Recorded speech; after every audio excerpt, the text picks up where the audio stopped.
Welcome to another video. Today I will show you how to unlock your iPhone to use it with any carrier, any SIM card out there.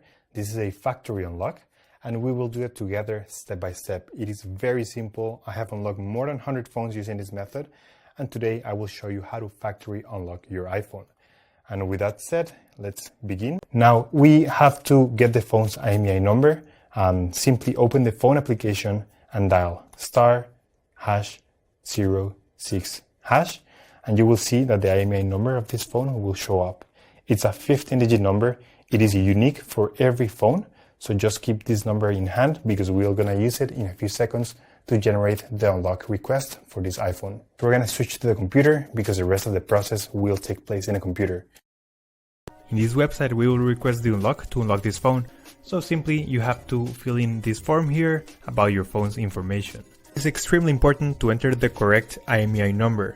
That's the number we just got, so enter it here.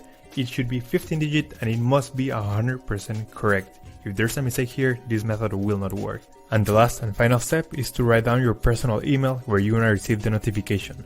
So just write down here your personal email address and they will email you a notification that your phone has been unlocked successfully. Once you have read everything, you will get a message or an email just like this. I will show you my email account. So this is the email I just got, and it says your iPhone has been factory unlocked successfully. So let's go ahead and open this email. So the email will confirm that your iPhone has been successfully unlocked, and now the last step is to connect your iPhone to Wi-Fi to activate the unlock. So that's the way you do a network factory unlock. But that's all for today, guys. I hope this information was useful for all of you trying to unlock your iPhone, and don't forget to subscribe. We upload videos every week. Thank you for watching the video, guys. See you next time. It's alright. Hush.